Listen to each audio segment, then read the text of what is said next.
Bonjour aux élèves de 3e. Eh bien, dans ce chapitre que nous abordons, le chapitre du calcul littéral, nous allons retrouver des propriétés que vous avez déjà étudiées, mais qu'il est bon de reconnaître et de savoir appliquer dans des circonstances un peu plus compliquées.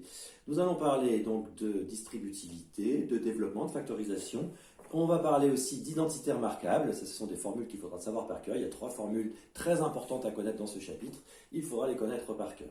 Mais avant de démarrer ce chapitre 5, j'aimerais faire un tout petit point avec vous. Et si vous souhaitez prendre des notes, il faudrait que vous ayez une feuille sur laquelle vous pourrez prendre en note ce petit schéma qui permet de mieux comprendre comment on fait le problème de distributivité dans les deux sens, dans le sens développé et dans le sens factorisé. On va donc utiliser des expressions littérales, des expressions mathématiques dans lesquelles se trouvent des lettres, et on va les donner sous différentes formes, sous la forme d'une somme ou sous la forme d'un produit. Prenons une expression, celle-ci, 5x facteur de 2x moins 1. 5x facteur de 2x moins 1. Dans cette expression, on voit une multiplication. Donc ici, c'est un produit. Pourquoi est-ce que c'est un produit? Bien, la multiplication, elle est ici. Donc on a une multiplication de 5x avec la parenthèse 2x moins 1. Donc c'est un produit. Et la technique qui passe d'un produit vers une somme, ici nous allons avoir une somme, ça s'appelle développer. Dans ce sens-là, nous allons développer. La propriété que vous connaissez déjà, ça s'appelle la distributivité. Quand on multiplie un nombre par deux autres, eh bien, il y a deux multiplications à faire. Le 5x doit être multiplié par 2x et le 5x doit être multiplié par moins 1. Donc cette expression qui au départ était un produit de deux facteurs, le facteur 5x et le facteur 2x moins 1, ce sont les deux facteurs de la multiplication. On donnait une somme, 5x fois 2x, eh bien, quand on multiplie des x par des x, on obtient des x carrés, donc 5x fois 2x, ça donnera 10x carrés, et ensuite 5x multiplié par moins 1, 5x multiplié par moins 1, moins 5x. Ici, nous avons une somme de deux termes, le terme 10x carré et le terme moins 5x. Donc, dans un produit, on parlera de produit de facteurs. Ça, 5x, c'est le premier facteur. Et 2x moins 1, c'est le deuxième facteur. Peu de vocabulaire. Et ici, on va obtenir une somme. Donc ça, c'est le premier terme, attention. Terme sans h, on n'est pas en train de se baigner. Et deuxième terme. Produit de deux facteurs, somme de deux termes.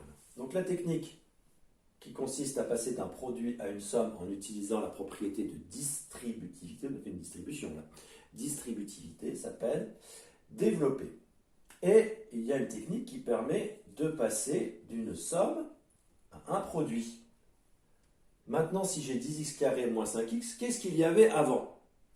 Si on cache ce qui est ici, ça sera plus compliqué à retrouver ce qui est caché là. La technique, ça s'appelle factoriser. On retrouve le mot facteur, c'est de la même famille. Factoriser, ça veut dire passer d'une somme à un produit. Alors, comment retrouver l'expression de départ quand on a l'expression d'arrivée? Ça, c'est la factorisation. C'est un petit peu plus compliqué puisqu'il faut retrouver dans ces deux termes qui sont ici, quel serait le nombre par lequel ils ont été multipliés chacun. Quand j'observe 10 et 5, je sais que c'est un table de 5, donc je me doute qu'ils ont 5 en commun. Ce qui est vrai. Dans 10, il y a 5, et dans 5, il y a 5. Mais si j'observe de plus près, dans ce terme-là, il y a aussi des x, et dans celui-ci, aussi des x. Donc, ils ont 5 en commun, mais ils ont aussi x en commun. Donc, là-dedans, il y a 5x, et aussi là-dedans, il y a 5x. Là-dedans, il y a 5x multiplié par 2x, et là-dedans, il y a 5x multiplié par moins 1. Une fois que j'ai trouvé que c'était 5x qu'ils avaient en commun, eh bien, ils auront ici, ce nombre-là, c'est ce qu'on appelle le facteur commun, puisqu'on le retrouve dans les deux. Ça, c'était le facteur commun aux deux termes qui sont là. C'est leur facteur commun. Et la technique de factorisation, ça consiste à déterminer quel est ce facteur commun, l'identifier, le mettre devant la parenthèse et reconstituer l'intégralité de la parenthèse. Je vous laisse le temps de noter tout ça et on se retrouve pour commencer effectivement le cours en rappelant les règles de distributivité, la simple distributivité puis la double distributivité. Voilà, donc là nous sommes en train de reprendre les deux propriétés de distributivité que vous avez étudiées déjà en quatrième. On retrouve la première, celle-ci était même étudiée en cinquième. Car facteur de A plus B, je rappelle qu'ici il y a une petite multiplication même sur la mais jamais. Le K qui est ici est multiplié par A puis est multiplié par B, ce qui fait que nous avons K fois A et K fois B. Le fois n'est pas marqué entre deux lettres, vous le savez. Donc ça, c'est une propriété que vous connaissez depuis un certain temps maintenant et qu'il faut savoir maîtriser parfaitement en niveau 3e, bien entendu. La seconde aussi, il faut savoir la maîtriser. Alors regardons comment elle fonctionne. Cette fois-ci, au lieu de multiplier un nombre par deux nombres, je multiplie deux nombres par deux autres nombres. Au résultat, j'en aurai donc 4. 1 fois 2, ça en fait 2. 2 fois 2, ça en fait 4. Donc, je prends le nombre A, il est multiplié d'abord par C, voilà, AC, puis il est multiplié par D, AD. Je prends le nombre B, il est multiplié par C, donc BC, puis il est multiplié par D, donc BD. Voilà. Donc ça, ce n'est pas extrêmement nouveau. Maintenant, il va falloir pouvoir appliquer ça dans différents exemples. Eh bien, c'est des exemples que l'on trouve après. Donc, je vous propose de bien reprendre cette feuille-là. Ici, donc, nous sommes maintenant en dessous des propriétés aux exemples. Prenons le premier exemple, renta. Renta égale moins 7, facteur de 3A moins 2. Il faut que vous alliez plus vite que moi pour compléter ça. On est dans cette propriété de distributivité, celle-ci, la simple. Le moins 7 qui est là est multiplié par 3A et il est aussi multiplié, attention, par moins 2. On prend aussi son signe. Chaque flèche désigne une multiplication, je le rappelle. Moins 7 fois 3A, on ne va pas écrire moins 7 fois 3A, on va marquer directement le résultat, ça on sait faire de tête. Moins 7 fois 3A, moins par plus, ça fait moins. 3 fois 7, ça fait 21, donc moins 21A, première multiplication. Je mets directement son résultat. Puis, derrière, je mets le résultat de moins 7 multiplié par moins 2. Attention, pas moins 7 fois 2, mais moins 7 fois moins 2. Moins 7 multiplié par moins 2, ça fait 7 fois 2, 14. Moins multiplié par moins, ça fait plus. Donc, plus 14 directement. On n'écrit pas les multiplications, on les fait dans sa tête. Ça simplifie beaucoup les calculs. Deuxième expression, l'expression B, elle va utiliser cette propriété. On a 4x moins 3, facteur de 2x plus 1. Donc ici, double distributivité. Il faut aller plus vite que moi. 4x moins 3, on ne voit pas trop bien. Le tableau est de plus en plus abîmé. Alors, 4x que je multiplie par 2x. 4x que je multiplie par plus 1. On va déjà faire ces deux-là. 4x fois 2x, il faut le faire assez rapidement de tête. 4x fois 2x, vous l'avez, 8x carré, exact. 4x multiplié par 1, une fois 4x, bah, c'est très simple, 4x, plus 4x, c'est positif. Ensuite, on va s'occuper de la deuxième distributivité à partir du moins 3. Attention, c'est moins 3 que je prends, c'est pas 3, c'est moins 3. Moins 3 fois 2x, vous l'avez, moins 3 fois 2x, moins 6x. Ensuite, moins 3, que je multiplie par plus 1. Moins 3 fois plus 1, attention, pas faire d'addition, hein. Moins 3 fois plus 1, ça donne moins 3. On pourrait dire, ça y est, on a fini. Mais non. Ici, pour l'expression B, on peut peut-être réduire. Réduire, c'est-à-dire essayer de faire plus court. Est-ce qu'il y a des x carrés autres que le 8x carré? Non, il n'y a que 8x carré, donc je le garde. Est-ce que je peux réduire le reste? Regardons, 4x avec moins 6x. Ah si, ça peut s'additionner. 4x moins 6x, moins 2x. Et puis moins 3 reste tout seul. Voilà donc l'expression B, une fois réduite. Donc ici, on a une étape de plus. Expression C. Moins 3x, facteur de 4x moins 7. Je vous invite à utiliser le vocabulaire. Moins 3x, facteur de 4x moins 7. C'est comme ça que ça se lit. Distributivité, ça fois ça, ça fois ça. Je rappelle, attention, c'est moins 3x. C'est pas 3x, c'est moins 3x. Et puis là, c'est pas 7, c'est moins 7. Donc maintenant, je fais les multiplications. Chaque flèche, je rappelle, c'est une multiplication. Il ne faut pas confondre les règles de la multiplication avec les règles de l'addition. Moins 3x fois 4x, moins 12x carré. Oui, quand on multiplie des x par des x, on obtient des x carrés tout à fait exact. Moins 3x multiplié par moins 7, moins multiplié par moins, produit de deux nombres de même signe, résultat positif. Moins multiplié par moins, ça fait plus. C'est pour ça qu'il faut bien prendre les signes moins avec. Donc ici, plus 21x. Est-ce que je peux additionner ces deux-là? La réponse est non, puisque là, c'est des x carrés. Et là, c'est des x. On ne peut pas additionner des x carrés avec des x. C'est comme si on voulait additionner une longueur en centimètres avec une aire en centimètres carrés. Absolument impossible. Ce n'est pas de même nature. Passons à l'expression D. Moins 4x moins 2, facteur de 3x moins 1. Alors, expression D. On va prendre le moins 4x. Et, avec son signe, on le multiplie par les deux. Attention, c'est avec moins 1 ici. Alors, on y va. Moins 4x fois 3x. On va déjà rencontrer. Moins 12x carré. Moins 4x fois moins 1, moins multiplié par moins, ça fait plus 4x. Je continue avec le moins 2. Attention, je prends son signe. Moins 2. Moins 2 fois 3x, c'est moins 2 fois moins 1. Moins 2 fois 3x, moins 6x, et moins 2 fois moins 1, plus 2. Comme dans l'expression qui est au-dessus, on peut tenter une simplification. Alors, y a-t-il plusieurs termes en x carré? Non, un seul, moins 12x carré, je le recopie. Par contre, ces deux-là, tiens, les mêmes. Moins 2x à nouveau. Hop. Et puis plus 2 tout seul. Voilà, donc j'ai fini avec l'expression D. Je vous retrouve pour faire l'expression E tout de suite. Est-ce que vous avez eu le temps de noter l'expression D? Parce qu'il ne faut pas que je les fasse tout de suite. Voilà. Sinon, vous faites une pause, il n'y a pas de problème.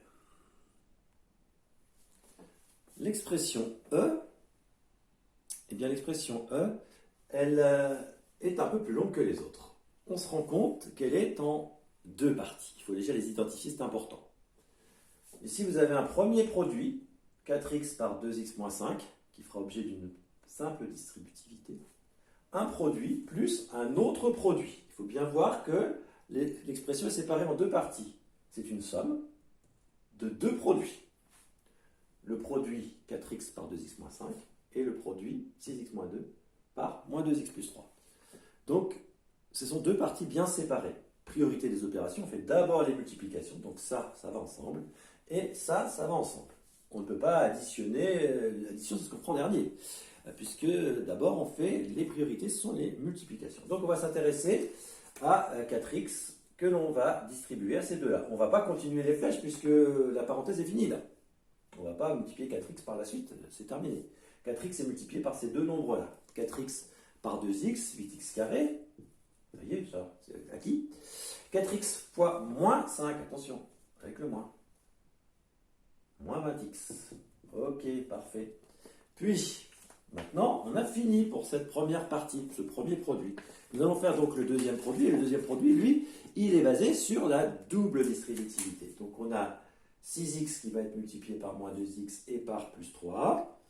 Et puis, moins 2 qui va être multiplié par moins 2x et moins 2 qui va être multiplié par plus 3.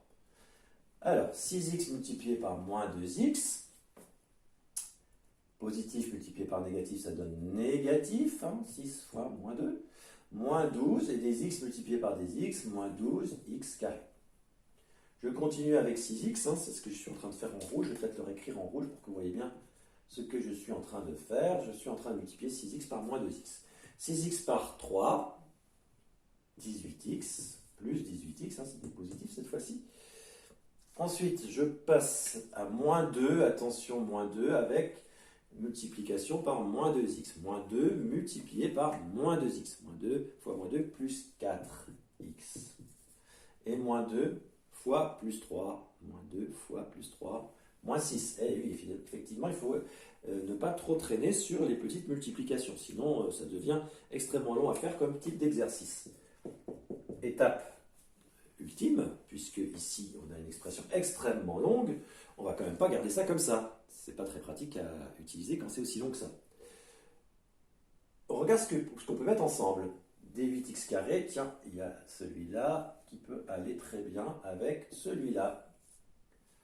8x carré moins 12x carré, ça y est, j'ai regroupé mes x carrés. 8 moins 12, j'en ai moins 4x carré. Voilà, ça c'est les deux là qui ont donné ça. Ensuite, je vais m'intéresser aux x. Moins 20, attention, on n'oublie pas, moins 20x, plus 18, plus 4. Moins 20, plus 18. Moins 20 plus 18, moins 2. Moins 2 plus 4, plus 4 moins 2, c'est pareil, fait 2x. Donc, les 3 là, ça donne 2x. Et puis on a un petit moins 6 tout seul. Et bon, on le laisse tout seul, tranquille, il ne nous embête pas. C'était une flèche, voilà. Hop. Voilà l'expression E, une fois réduite, ça donne ça. Alors on se pose la question, est-ce que tout ça est exact? Eh bien, on va essayer de faire quelques petites vérifications. Alors, maintenant, on va tester l'expression obtenue, l'expression E, en donnant une valeur à x. Donc, on avait une expression E de départ, celle-ci, là, que j'ai recopiée ici. Et puis, on a l'expression qu'on a obtenue à l'arrivée ici. Et on se pose la question, est-ce que ces deux expressions-là, elles sont égales? Dans ce cas, ça prouverait qu'on ne s'est pas trompé. Donc, on va tester pour une valeur de x, pour x égale 2. Je vais remplacer dans l'expression E le x par 2. Et j'espère que j'obtiendrai le même résultat en faisant cette formule qu'en faisant celle-ci. Alors, on y va. Là, on a dit que x vaut 2. Donc ce x qui est ici, ce x qui est ici, ce x qui est ici et ce x qui est ici, je vais les remplacer par le nombre 2. On y va? Alors, on peut faire quelques calculs en même temps. 4 fois 2, bon, ça fait déjà 8, je le fais en même temps. Ensuite, ça, je viens de faire 4x. 4 fois 2, quand x égale 2. 2x, quand x vaut 2, ça fait 4. 4 moins 5. Plus x vaut 2. J'ai dit que remplacer x par 2. 6 fois 2, ça fait 12. Donc il reste 12 moins 2 ici. N'oublie pas qu'entre deux parenthèses, c'est un fois. Moins 2 fois 2, c'est moins 4. Et plus 3. Alors, je fais mes calculs. Je commence par les parenthèses. Là, il y a une multiplication, je la laisse, je m'en occuperai après. 4 moins 5, ça fait moins 1. 12 moins 2, ça fait 10. Bon, je ne suis pas obligé de mettre la parenthèse puisque je viens de faire le calcul. Et moins 4 plus 3, ça fait moins 1. 8 fois moins 1, ça fait moins 8. 10 fois moins 1, ça fait moins 10. Résultat, moins 18. Je le mets dans un petit coin. Quand x égale 2, j'obtiens E égale moins 18.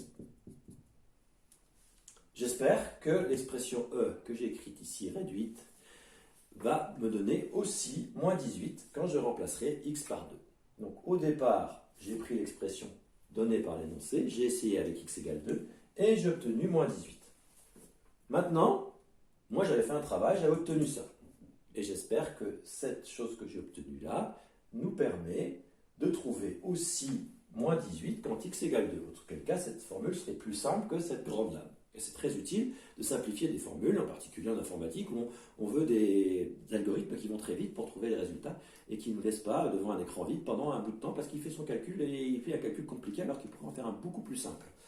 Donc, cette formule est beaucoup plus simple à faire que celle-ci, donc vaut mieux utiliser celle-ci dans un programme informatique.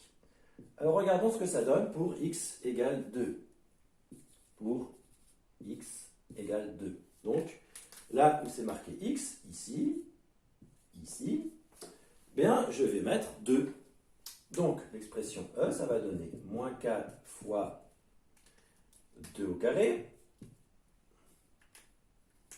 plus 2 fois 2, moins 6. Je calcule. 2 au carré, ça fait 4. Moins 4 fois 4, ça fait moins 16. Plus 4, moins 6. Moins 16 plus 4, moins 12. Moins 12, moins 6, moins 18.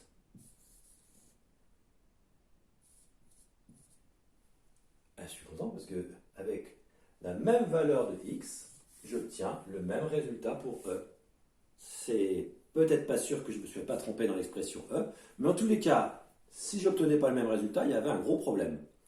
Maintenant, j'obtiens le même résultat, ça peut être dû au hasard, j'y crois pas trop, mais ça me prouve déjà qu'il y a peu de chances que je me sois trompé. Des fois, ça peut arriver qu'on obtienne le même résultat par pur hasard. Mais ici, le hasard, il n'y est pas, et donc on se doute que l'expression E qu'on avait au départ est bien égale à celle-ci. C'est une manière de vérifier. Ce n'est pas une preuve, hein, c'est juste une petite vérification.